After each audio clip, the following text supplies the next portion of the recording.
The America's Democrats podcast, a project of 21st Century Democrats, is made possible by contributions from our listeners. Want to do more? Go to americasdemocrats.org and click Donate. And thank you for allowing us to be your voice. And if you enjoy the show, please share it with your friends on Facebook and Twitter, and leave us a review on your favorite podcast app. This is the America's Democrats podcast, the weekly podcast for stand-up Democrats. I'm your host, Jim Cuddy. This week, Donald Cohen on his new book, The Privatization of Everything. Plus, Bill Press with highlights of the House floor debate over the censuring of Paul Gosar after he posted an animated video depicting him killing fellow lawmaker Alexandria Ocasio-Cortez. Had enough of Fox News, the House Freedom Caucus, and Donald Trump? If you want the facts that you won't get from them or from the fake news sites of the alt-right, then stay tuned. Our sponsor, 21st Century Democrats, works hard to get everyday Democrats involved in returning our party to its roots and to success at the ballot box. Sit back and listen, then stand up and fight. And follow 21st Century Democrats on Facebook for all the latest progressive news. We're glad you can join us. In his newest book, co-author Donald Cohen explores what happens when necessary public services are privatized. He makes a powerful case for returning public goods to public control, rather than allowing them to enrich the few.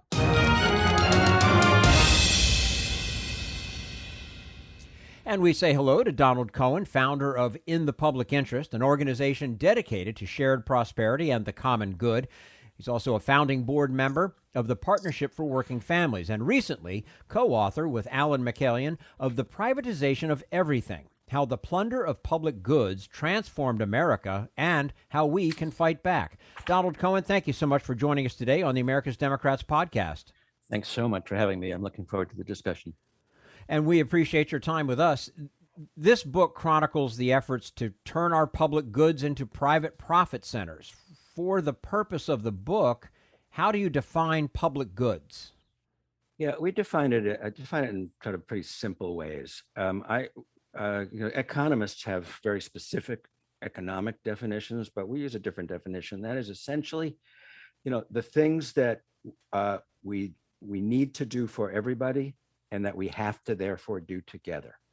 So things like education. We can only educate every person in America if we do it together through government, through government action of some form. We can only clean the air, have clean air and health if we do it together. But the market just simply can't, market goods simply can't accomplish those things. Mm-hmm. And I guess it may seem obvious, but I think bears repeating. What are the major differences between the public and private approaches to the ownership of public goods? So I'm going to change the question slightly. So it's not the ownership that's key, because we own the air, we own the water, we own all that. It's about control, about who controls public goods. And so, because, private corporations and private interests have lots of control over our health, over the air, over our education, over kind of all the things that matter to all of us. So the major difference is that on the private side, corporations really do one thing: they sell things. So they care about volume, they care about return on investment, they care about their costs, and they care about market share. That's what they care about. That doesn't necessarily meet our needs as a public, because if you need to get something to everybody, and a corporation's interests are to spend as little money as possible, well, that may work against what we need to do in terms of everybody having full access to healthcare, education, whatever. It also means private goods is they only want to sell to people or institutions that have resources. So again, I'll stay with the example of healthcare. If we think everyone in the country should have equal, complete access to the availability of healthcare, regardless of your ability to pay, that you have to do that publicly. If it's a private system, where you buy your own health insurance, then some people won't get it, right? Because why would an insurer or a healthcare provider market themselves to people with no capital, with no money to buy it? So there's a real difference so they have legitimate interests, private companies. They sell things. We buy some of them are good, some of them are bad, whatever, but they're not necessarily our interests.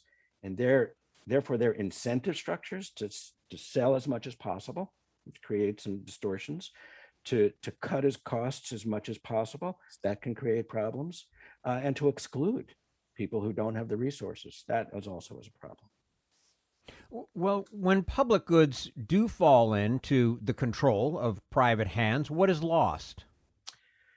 Well, a few things. One is, I think, democracy. I mean, there's a sort of our democratic rights. When we sign contracts, when a public agency signs a contract, whether it's for a 75-year deal for parking meters in Chicago, or a 50-year deal for a road or a water system, or just a short, a 4-year contract with a private prison company, in that contract, we give those companies authority over decisions that we ought to have. Chicago sold its parking meters for 75 years in 2009, when they were in the heat of the recession, the Great Recession. And the impact of that is now, if the city wants to eliminate parking spots for bus rapid transit or bike lanes or street malls or what have you, to deal with climate or housing or other issues, they have to buy those spots back. So that fundamentally that constrains the ability of democratically elected decision makers to meet our need, our changing needs as the world changes. So that's one. First is democracy. The second is just pure resources. Every dollar that's spent on profits or on high CEO salaries, if that's the case, or lobbying, or any other business expense, is money that's not spent on the service. That's really important. So private prisons, we're not a fan of them, of course, but every dollar that goes to the head of the companies and to the profit margin and the shareholders of that company is money that's not spent on educational programs in prisons for folks incarcerated.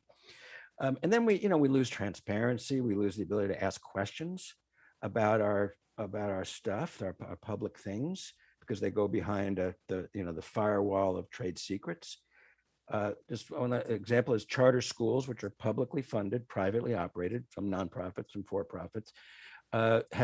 Many of them claim that their curriculum and their lesson plans are trade secrets. And it's all our money. We're educating kids. We should all have access to those things, because we should be learning how to do that the best possible way. So there's real profound things that we lose when we hand things over. Yeah, let's continue with the education. Obviously, school privatization has been a controversial issue for decades. So what are your biggest concerns today about the movement? Because it feels like it's even picking up more steam. Oh, it's definitely picking up more steam. If you go back to Milton Friedman in the 50s, a well-known conservative economist, there are people who don't believe the public school system should exist. That's really what he really believed, that we should just everybody should just be on the market to get their own, to educate their kids, to figure out where their kids and how their kids should be educated. And we can give them vouchers, or just that should just be on the market. So it's not a new idea, but it's definitely picking up speed. So here's, I think, some of the biggest problems with it. I mean, there's all the same problems that I mentioned before. There's money being siphoned off in fraudulent schemes by charter school operators and real estate deals and jet planes, all stuff you wouldn't believe. That's very real. But here's the bigger problem, is that we need an education system that deals with every child, number one. We need every child to be able to interact with people, with other kids of different nationalities, religions, types, beliefs, and all that. And we need, every kid to be able to succeed, right, on a whole set of things. But not so when we privatize it in different ways, through vouchers or through really this massive growth of charter schools and charter school chains, we end up furthering segregation. Again, we are sort of resegregating our schools. That's actually what's happening. So wealthier communities are now wanting to create charter schools to get away from, and their own districts, to get away from urban kids, because that, where Black kids are, where more kids of color are. So you have increased segregation. And then what you have, in particular in charters, but also vouchers as well, is you now created a market system that's based on competition. That the idea is, schools will either be good or bad, and the parental choice, meaning the market, will decide which schools succeed and which schools fail. And that implies necessarily there are winners and losers. number one, and that's not okay. We don't think there should be a system. We should be figuring out how to make the whole system work. But the other thing is you get some of the distortions of the market. If parents are being evaluating schools based on testing scores, then some charter schools have pushed out kids that don't test well, so their test scores look better on the dashboards that the states produce, or they move kids out that are harder to deal with, or have special needs, or are not as don't do as well on tests. So you have these really distortions that happened in competition, that are happening in competition. That's really sort of evaporating the core idea of public education, is that all of us, every one of us, together. We're speaking to Donald Cohen, founder of In the Public Interest. It's an organization dedicated to shared prosperity and the common good. Recently, he's a co-author with Alan McCallion of The Privatization of Everything, How the Plunder of Public Goods Transformed America and How We Can Fight Back. Donald, the controversy of public health, a service we've become critically aware of in recent times. You touched on it a little bit earlier. Where do you see the most concerning encroachment of private ownership / control in this sector, and at what expense? Well, I think right now, I think we're all clear about what the expense is, and that's 700,000 lives. So I think we're all very clear. So the challenge in public health is there's several. One is that we learned as the pandemic unfolded that our public health system around the country and counties around the country was simply inadequately funded. We diminished its capacity. And, what does that mean to have a public health system? It means nurses, it means contract tracers, it means, communities, local clinics where people can go to get their health needs. It means that we're taking care of the whole, the whole person, in terms of even in parks are part of our public health system. So we have let that go. The second thing is we've learned that if when the pandemic first began, and Trump and Jared Kushner were saying, and we'll just let the market deal with this. We'll let companies produce their vaccine, their PPE, their testing, and their vaccines, and we'll let the market take care of it. Turned out to be an absolute failure right at the front end. You had states competing with other states and the federal government just to get protective equipment. The other sort of a deeper question here is who owns the intellectual property? Who owns the patents, as it were, on the drugs? Now, the public has paid for all the vaccines. With Moderna, we gave them, they got a grant. With Pfizer, they got a pre-buy order. We paid for it. And that's on top of decades and decades of public funding of science. One of the things I find really interesting that in the 90s, the Human Genome Project, which was a massively funded public science project, led to the creation of the technology that helped sequence the virus rapidly. And which is why there's a vaccine so quickly. That's why they're on top of variants so quickly. So all that's public money, all that's public investment. We should have access to it. Setting the money aside, it's a public health crisis. We should not let companies profit and own their own intellectual property for something that literally every human on the planet needs, to live. Companies we can contract with them, they can make it, we can add in a rate of return, we can add in some profit margin, but why give them control over who gets and who doesn't get? I mean, I don't know anybody that could find sense in that, and yet it seems to carry on and grow stronger. The book has some surprises. For example, in some municipalities, businesses are privatizing public libraries. What does that look like? Well, there's, fortunately, it's not in dozens and dozens of places, although even just this week, somebody who works for the library system in Florida reached out and said the main company, which is LSSI, has been poking around to try to, get some contracts there. So there's a big corporation that is trying to grow. So that's, we pay attention to that. Because that's what they do. They sell things. And what do? They have to be able to take over a library to be able to sell what they sell. So the impacts that you're seeing is several on those. One is wages go down of the librarians, sort of the de-skilling and the pushing down of wages and benefits of the staff. There are people in the corporate side of this who believe that librarians make too much and they're really just clerks. They just need to sort of move the books around and help people in that way, as opposed to they're actually educators, they're helping people with research and all that. So that's one impact you see that's very real.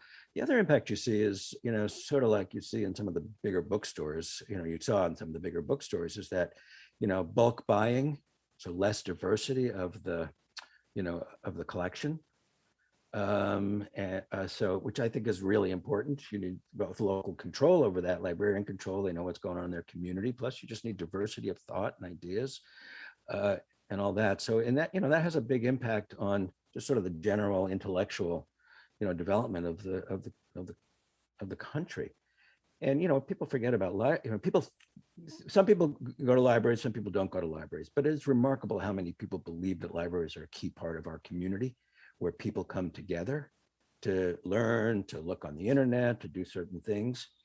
And so if you have private control over that, you may have, it may be harder to rent a room because they want to make money off the renting the room for a community meeting. They may be cutting costs in other ways. And so again, it's the same thing I said when I started earlier, it's about control. They want to make money. They want to get contracts. That's what they're selling. Right. And so they want to spend as little as possible and make sure that they're meeting the demands and the deliverables of their contract.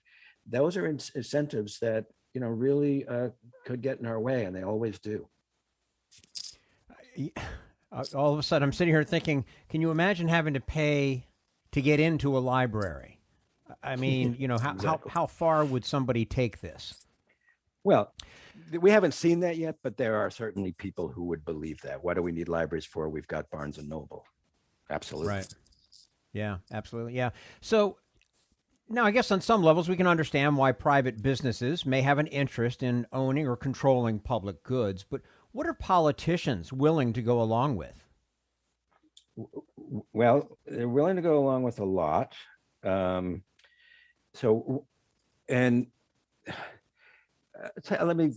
answer the question in the why first. Why they do it, and there's a few key whys.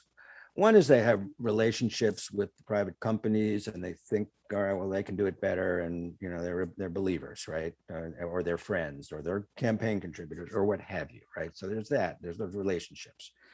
The second is that companies come in and make offers to privatize or to, a road or a library, whatever, to a mayor or a governor or a city council or whoever, and say, hey, you've got a lot on your hands. Let me take this one.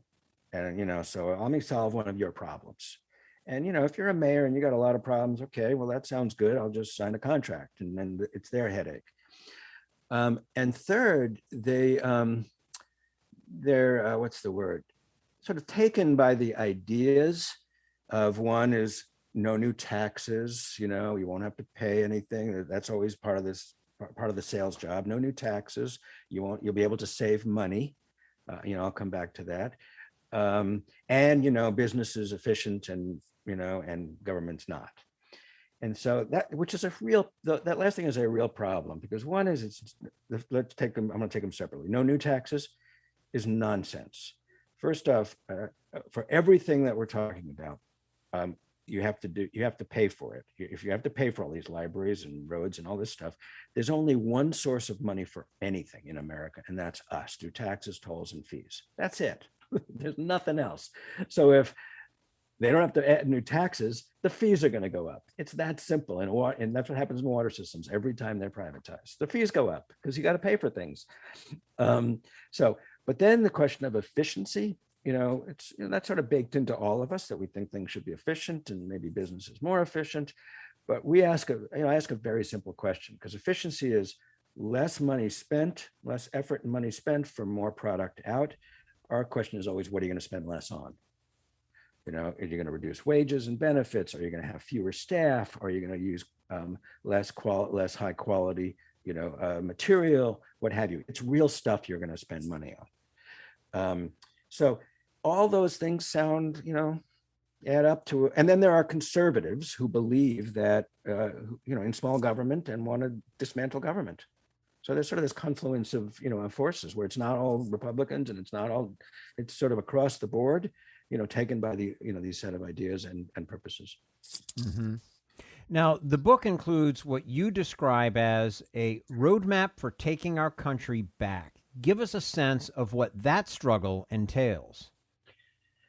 Yeah, well, so I'm going to say that at the big picture, because we're talking about everything, right? The privatization of everything. So I think there's a few key things. One of which is we have to decide as a people, democratically, what we mean by public and what are public goods. That should be decided by us, not the market. So that's the first thing. We can decide that everyone should have healthcare. Not the market shouldn't decide who gets and who doesn't. So, and we can go down that list. We also need to define when we say public that we really do mean everybody. There's a lot of historical segregation and structural racism and structural exclusion in lots of public goods and private goods, and we need to make sure that that all means all. And third, whatever we decide are public goods, we need to make sure we have control, and that could be by ownership, by operation, or it could be by simply by creating and enforcing, high quality public standards and rules. So we have to make sure we've got that control. There's a whole, we could develop a whole legislative agenda about that. The second thing is, we have to recognize we have to pay for things that we value, and we need to pay for them as citizens, not consumers, right? If we turn things into commodities and then we're expected to consume them, then we don't care if anyone else has it too. It's in my interest to have every child educated. My kids are gone. My kids are older, but it's in my interest. So we need to make sure we're paying as a people, not as just individual consumers. The parents of school kids should not be the only ones paying. And we should do that in a way that makes sure we have universal access, everybody gets, and of course that's progressive taxation. The other thing we should do when we pay for things, we should pay early, because paying early would avoid a lot of problems. Had Flint, the state of Michigan settled a lawsuit with people in Flint for $600 million after the water crisis. If they spent that $600 million before the crisis, we may have spent less money, but if not, we would have saved lives. Has a huge impact. Next is we really do need to understand the difference between market goods and public goods. And companies say that everything should be a market good, and if it can't be, it should be a public good. So there are companies that prevent the public agencies from doing things. Public banking is an example. There's a vigorous effort against public banking. The weather system. We all use the weather apps on our phone because the National Weather Service has been prohibited from creating its own app. So you have all these third-party things. The TurboTax, Intuit, the company that makes TurboTax, has worked very hard to prevent the federal government and state governments from creating free online, software to do our taxes. So we need to sort of understand the difference in market goods and open up the possibilities of what we think are public goods. And then I'll say finally, this is sort of for all of us and all of the listeners and everything, is we need to what I call surface the state. Most of us are unaware of the public services and actions all around us. You turn on the tap or you flush the toilet and it's kind of a miracle and it's magic, right? It's a public service that there's, the paint on our walls used to have lead in it. That was public action that happened. So you could go down the list. And so, but when we're not clear about the public things that are all around us, it's pretty easy for people to be alienated from, to be cynical about about government and public institutions that make it all happen. And I think it's really important that we understand the good, fix the bad, action that public agencies have done, but make sure we're really clear that it's ours, and we've got to make sure that we know about it and we're doing everything we can to make it better all the time. Amen. And a good way to start to understand would be to pick up a copy of The Privatization of Everything, How the Plunder of Public Goods Transformed America and How We Can Fight Back. co-author Donald Cohen, along with Alan McCallion. And Donald, of course, is a founder of In the Public Interest, the organization dedicated to shared prosperity and the common good. Donald, we appreciate your time with us today on the America's Democrats podcast. We'd love to have you back again soon. Anytime. Thanks for having me. Thank you. And this is the America's Democrats podcast, the weekly podcast for stand-up Democrats.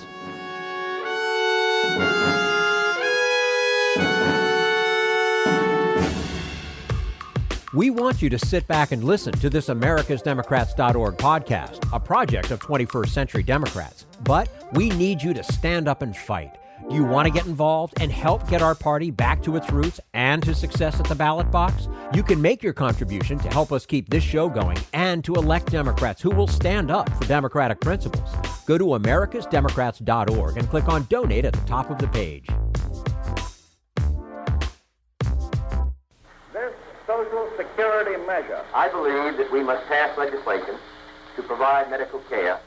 This is our tradition. When our grandparents came to America, it was the Democratic Party which said, welcome. It was the Democratic Party, the party of Roosevelt and Truman and Kennedy and others, who said that America belonged to all its people, not just a handful of the rich or a few giant corporations. That's why great leaders like FDR fought so hard for Social Security, and why JFK stood up to the insurance companies and their Republican allies to get Medicare. It's not just one thing, or one time, in one place. It's about a whole history of standing up to the Republicans and saying someone has to be on the side of regular working people in America, whether it's defending Social Security or just the way your loved ones are treated on the job. That's what the Democratic Party is all about. And that's why this message has been brought to you by the Democratic Party. Working people like you and me. Paid for by 21st Century Democrats. Not authorized by any candidate or candidates committee. This is the America's Democrats podcast, the weekly podcast for stand-up Democrats.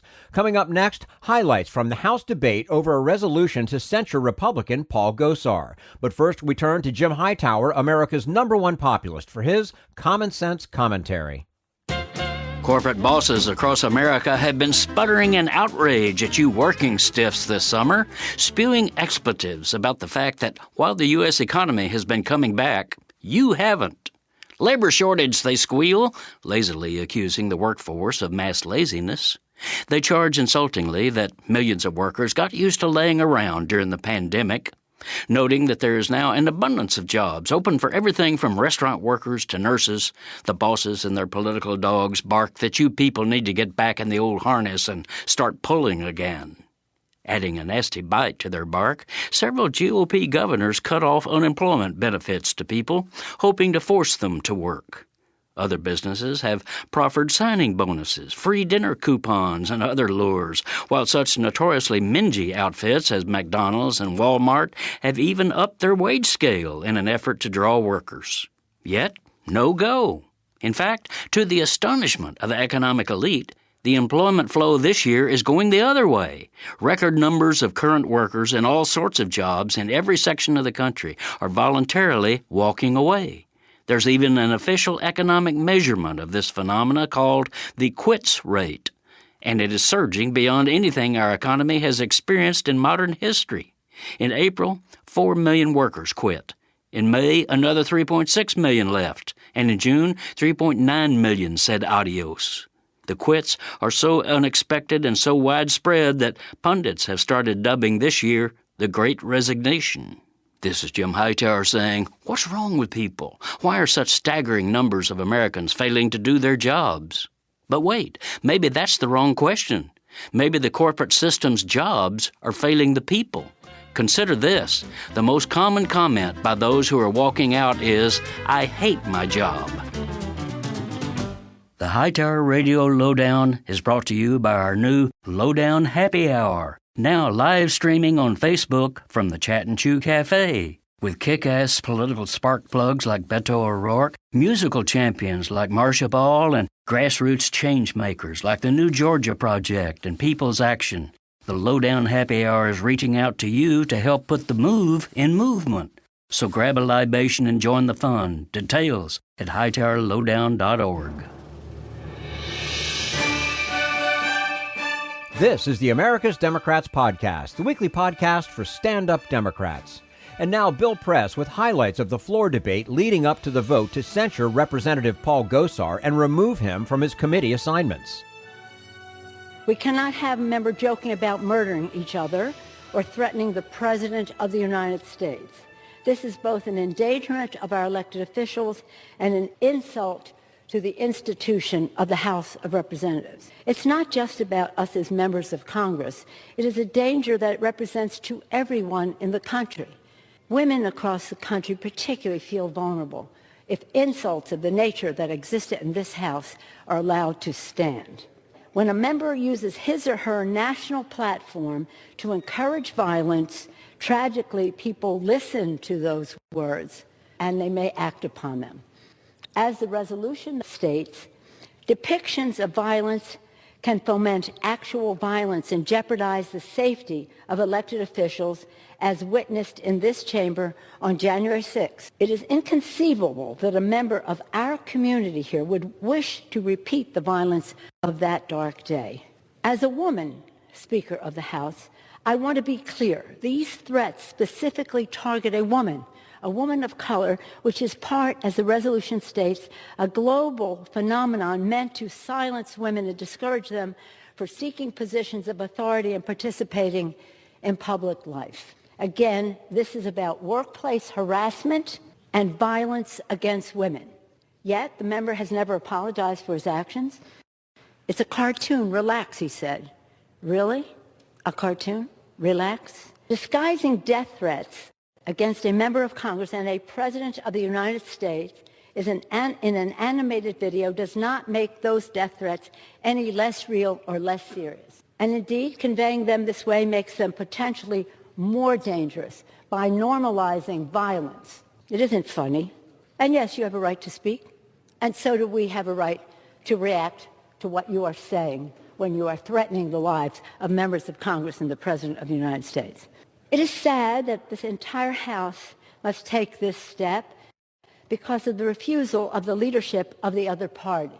Indeed, it took 9 days for the minority leader to publicly spoke out about this threat, and when he did, he merely said it was not the member's intent to ever harm anyone. Really?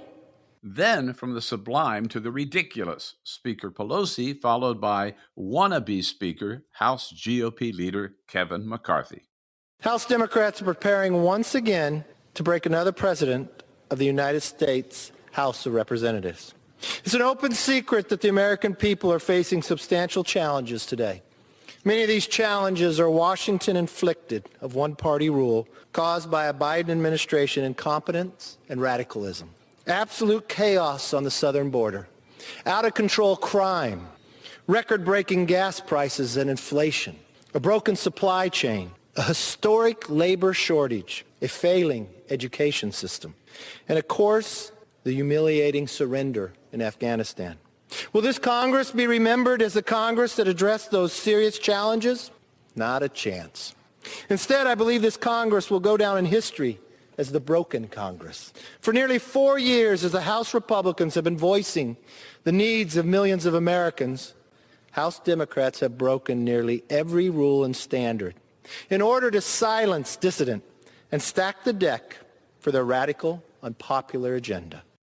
And McCarthy, don't forget, voted on January 6th to overturn Joe Biden's election, even after armed Trump supporters stormed the Capitol and sent McCarthy running for his life. Next up, Congresswoman Alexandria Ocasio-Cortez, the target of Gosar's murder video.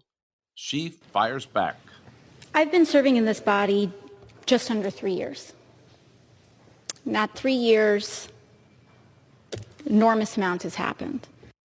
But in response to the Republican leader's remarks when he says that this action is unprecedented,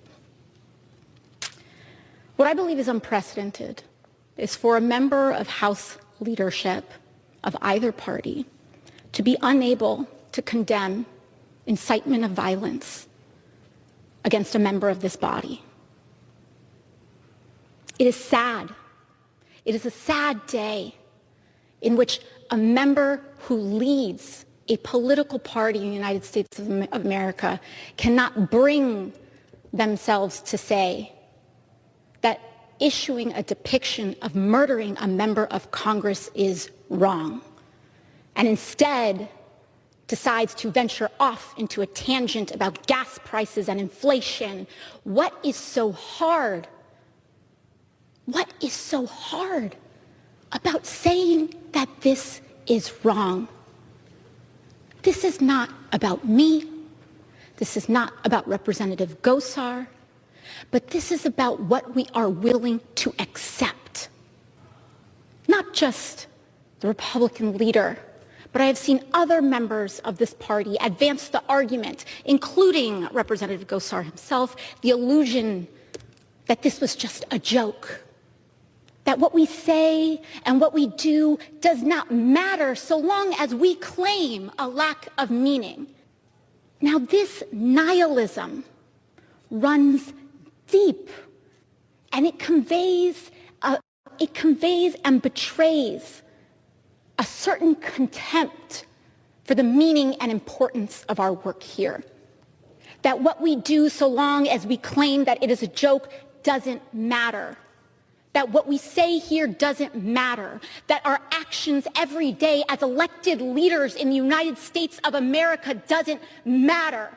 That this chamber and what happens in it doesn't matter. And I am here to rise to say that it does. Our work here matters. Our example matters. There is meaning in our service. And as leaders in this country, when we incite violence with depictions against our colleagues, that trickles down into violence in this country. And that is where we must draw the line, independent of party, identity, or belief. It is about a core recognition of human dignity and value and worth. So when we talk about, as mentioned in the resolution, that these depictions are part of a larger trend of misogyny and racial misogyny, racist misogyny, this has results in dampening the participation.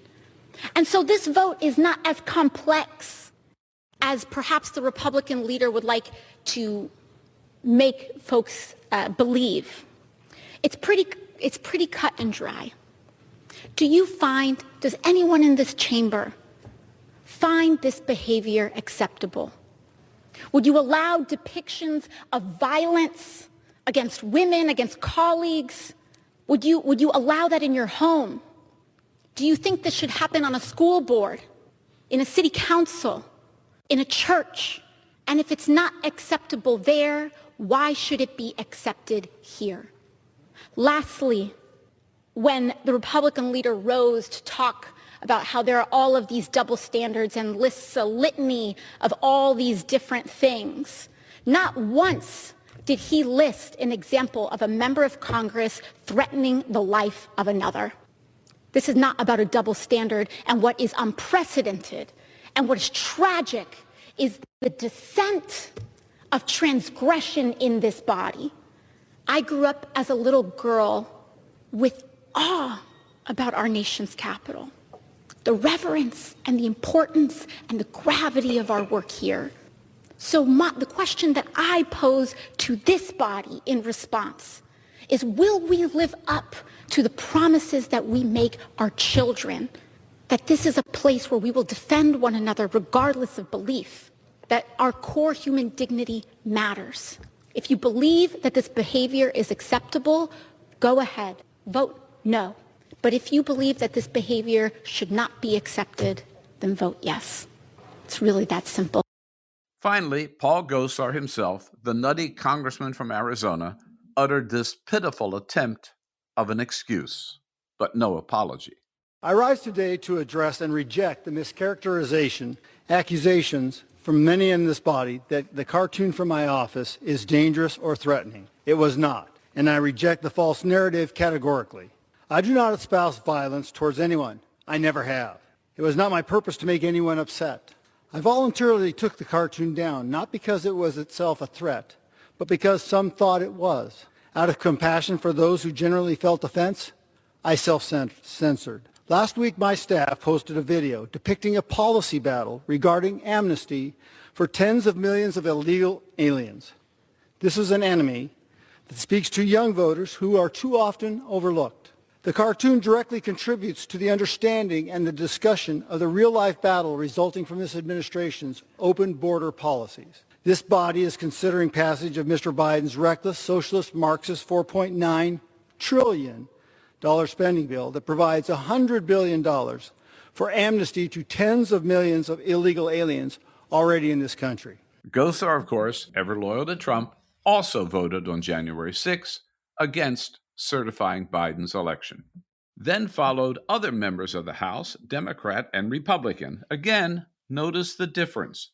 Democrats try to speak to the question at hand, while Republicans just spit out the same old talking points, proving once again that the old adage is true. You may not agree with everything that Democrats do, but at least they're trying to govern and get things done, while Republicans just oppose anything that Democrats propose and stir up more fear among their base. You'll hear that over and over in these excerpts. First up, Congresswoman Jackie Speer of California, who, as a young congressional staffer, was shot 5 times in the Jonestown massacre. I take no pleasure in introducing this resolution. No one asked me to introduce it. No one tapped me on the shoulder.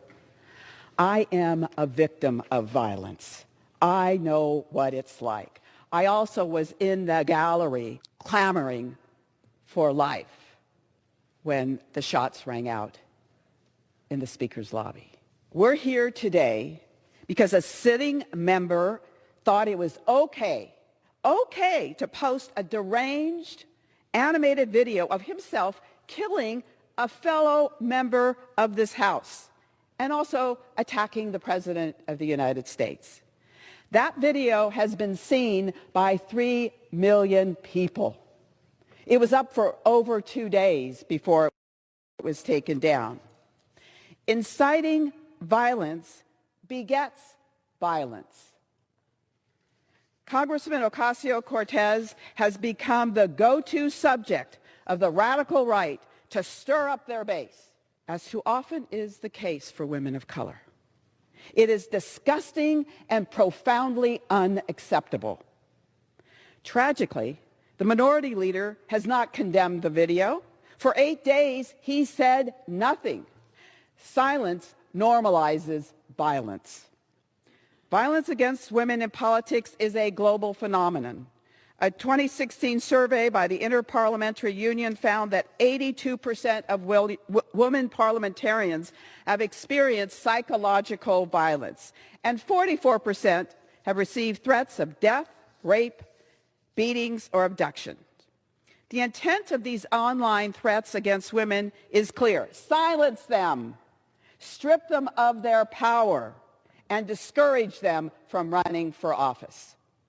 The congressman defends his post, published with House resources and posted on his official Twitter and Instagram accounts. It didn't stop there. He sent an email to supporters that weekend stating that the faux outrage was infantile. This is not faux outrage. This is not infantile. And then he went on to say the accusations are shrill and hyperventilating. It doesn't take a rocket scientist to glean that this is gender-coded language. The congressman shows no remorse. In fact, yesterday the congressman said, "I did not apologize." Let me be clear. If a Democrat did the same thing, I would introduce the same resolution. Next, Congressman David Cicilline, a rising star among Democrats and part of the House leadership. I watched this video and I was sickened when I saw Mr. Gosar depicting the killing of another member of this body and brandishing swords at the President of the United States. This kind of rhetoric is not just unfitting of a U.S. representative, it's dangerous and it can be deadly, as we saw on January 6th and in 2011 when an individual shot then Congresswoman Gabby Giffords after Sarah Palin sent out a video with shooting targets on various congressional districts, including Gabby's. And while healthy debate on the issues is what keeps our democracy alive, this is not that. Now, a Republican member, Tom Rice from South Carolina. Now, I ask all of you out there to watch the Gosar cartoon that is occupying the floor of the United States Congress for over an hour today. Is it inappropriate? Yes. Childish? Of course. Stupid? Without question. But is it a threat? Absolutely not. Just hours after the insurrection, Rice, by the way, also voted to overturn Biden's election. But a more powerful voice from South Carolina followed, Majority Whip James Clyburn. This incendiary behavior cannot go unaddressed. The minority leader's failure to hold his conference member accountable leaves us no choice but to proceed with this action. I often refer to the hall of this House as America's classroom. As members of this august body, we should conduct ourselves in a way that we want our students to emulate. Mr. Gosar's behavior fails our students, fails our colleagues, and fails our nation and ideals we espouse. Republican Congressman Kelly Armstrong is one of the few Republicans who did vote to accept the results of the Electoral College. Rules of conduct and decorum have been applied have to be applied equally to all members, or the institution continues to degrade. And the rules are not being applied equally. And it's noticed by us, it's noticed by the American people, it's unfortunate, and it's sad. Back on the Democratic side of the aisle, Congresswoman Catherine Clark of Massachusetts, who's Assistant Speaker of the House, adds her voice of reason. It started with a white supremacist online fringe movement, and it turned into a deadly January 6th insurrection. And now I stand before you because a member of this body has once again had her life threatened, but this time by a colleague who posted a video of killing her on his official account. And it's no coincidence that the recipients of this violence are most often women and women of color, because this violence is directly connected to sexism and racism. We cannot and must not accept this behavior. And silence and excuse is condoning it. Enough is enough. Vote for this resolution. Vote for censure. Vote for decency. What a contrast with the bombastic Jim Jordan of Ohio, Freedom Caucus robot, and Trump toady. As we speak, the FBI is treating parents as terrorists. The Department of Justice is getting ready to pay people $450,000 who illegally entered our country, and Democrats in Congress later this week plan to spend $2 trillion more, which we all know will only exacerbate the already 30-year high inflation. And what are they doing today? Censuring a member for a cartoon. Chalk Jordan up for another no vote on January 6. Shocker. But California's great Barbara Lee gets things back on track. Representative Gosar used taxpayer-funded resources to publicize a cartoon of him killing one of our House colleagues and threatening to kill the president. When Republicans don't condemn death threats against their colleagues and the president, it sends a message to the public that these threats are condoned. But it's not only members of Congress, but women and people of color throughout the country who daily deal with the threat of physical violence. This is no laughing matter. Next, speaking for the crazies, Congressman Andy Biggs of Arizona. Let's take a look at what Democrats in Congress are ignoring so they can censure a conservative Republican because he posted a cartoon they found offensive and which he took down himself. More than 2 million illegal aliens crossing our border this calendar year. Attorney General Garland deploying federal agents to spy on parents. Inflation driving gas prices up. Everybody's Thanksgiving dinner's going up. A vax mandate that is clearly unconstitutional. A bankruptcy-inducing, bureaucracy-bloating spending bill by Democrats. Supply chain in shambles. Surprise, surprise. Another big no vote on January 6. But now another voice of reason. Democrat Dean Phillips of Minnesota. I've heard everything talked about today. Inflation, Afghanistan, schools, except the issue we're here for, a censure of a member of Congress who issued a despicable video showing the killing of a fellow member of Congress. And to my friend from Virginia who said, if Democrats had done this, what would we do? Rest assured, my friends, every one of you, we would do the same thing, because I will never, ever, ever allow a fellow member of Congress to threaten or distribute a video showing the killing of one of us, let alone another American. Note the difference in tone and message from another nut job and another vote against certifying the November 3rd election, Clay Higgins of Louisiana. America is being crushed under the oppressive weight of the Democrats' greed for lust and power. They want totalitarian control over every aspect of American life, and they're ruling the people's house as if they were royalty. America is dissolving under our feet, and Democrats are worried about cartoons. Our southern border control has disintegrated. American sovereignty is lost. As chair of the House Democratic Conference, New York's Hakeem Jeffries has proven to be one of the most articulate and effective members of the House, which he demonstrates here once again. I rise to make it clear that we have an opportunity today to choose decency over demonization, to choose civility over cynicism, to choose the rule of law over recklessly violent behavior. That is why the House of Representatives is acting and acting decisively. We cannot normalize violence today. We cannot normalize violence tomorrow. We cannot normalize violence at any point moving forward in our future. The House will hold Paul Gosar accountable for his violent and deplorable behavior. Whether the cover-up caucus likes it or not, vote yes on this censure resolution. But there are still many Republican fans of Paul Gosar, like Bob Good of Virginia. We cannot point to one thing in the country that's going well under these disastrous policies: the border invasion, the rising gas prices, the out-of-control inflation, the reckless spending of our children's future. There's not the failure in Afghanistan, our failure with our standing around the world. There's not one issue: rising crime, nothing they can point to. So instead, we point to a distraction here today. And you won't be surprised to know that Good was also a no vote on certifying the November 3rd election. And finally, Harvard and Stanford-educated freshman Congressman Mondaire Jones from New York making the case against Gosar. Not since the Civil War has Congress operated under the constant threat of violence from some of its own members. But here we are. Maybe I shouldn't be surprised, having watched so many of my colleagues on the other side of the aisle incite and then express support for the insurrectionists who nearly killed us in this chamber on January 6th. If we don't hold people like Mr. Gosar accountable, we will only embolden the worst people in our politics to bring their fever dreams to life. That is why today we are standing up for the safety of our colleagues, for the safety of Congresswoman Ocasio-Cortez, and for the future of our democracy.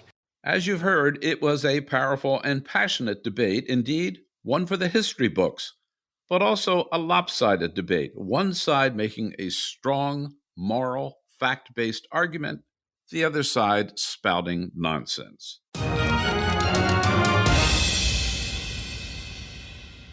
Bill press on the House debate over a resolution to censure Representative Paul Gosar. If you'd like to hear the entire episode, visit BillPressPods.com.